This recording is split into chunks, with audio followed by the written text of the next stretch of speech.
Chapter 3 fourth topic संतुलन बनाए रखना।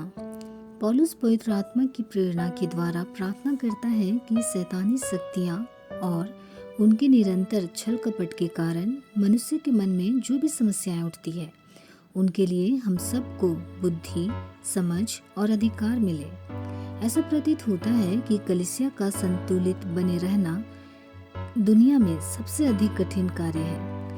आप किसी भी विषय को ले लीजिए, चाहे विश्वासी के अधिकार को ही ले लीजिए, इसे अतिवाद की ओर ले जाइए, तब यह हानिकारक और आशीष रहित बन जाएगा। फादर डिवाइन नामक एक व्यक्ति ने उद्धार का अनुभव पाया और वे पवित्र आत्मा से भी भर गए। उन्हें सच्चाई का प्रकाशन प्राप्त हुआ।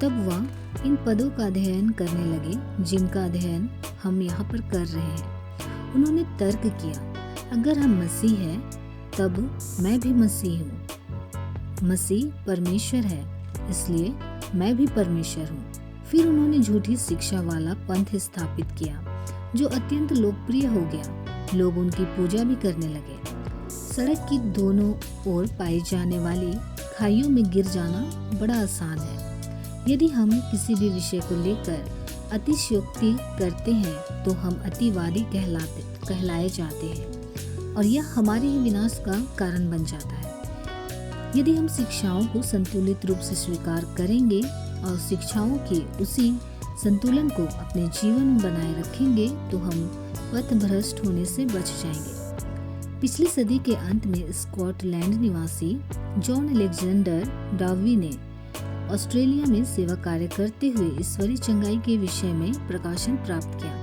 उन्होंने अपने जीवन में कई बार समुद्री यात्राएं की।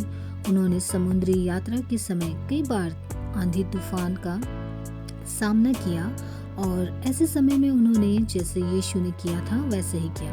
उन्होंने जब भी तूफान को डांटा तो तूफान थम गया। हम इस बात से आश्चर्यचकित नहीं होना चाहिए क्योंकि यीशु ने कहा, मैं तुमसे सच सच कहता हूँ कि जो मुझ पर विश्वास रखता है ये काम जो मैं करता हूँ वह भी करेगा, वरन इनसे भी बड़े काम करेगा क्योंकि मैं पिता के पास जाता हूँ। यूहन्ना 14:12। किसी के मन में यह सवाल आएगा कि इनसे भी बड़े काम क्या है? अच्छा, तो आइए पहले हम उन कार्यों को करें जिन्हें यीशु ने किए और तब उनसे भी बड़े कार्य के विषय में विचार करेंगे। प्रभु यीशु ने यह नहीं कहा कि कुछ गिने चुने लोग ही इन कार्यों को कर पाएंगे। उसने कहा कि जो कोई उस पर विश्वास करेगा वही इन कार्यों को करेगा। जब हम अध्ययन करेंगे कि परमेश्वर का वचन हमारी आत्माओं को विश्वासी के अधिकार के विषय में क्या सिखाता है, तो मैं विश्वास करता हूँ कि हम इस महान सत्य पर चलने के योग्य हो जाएंगे।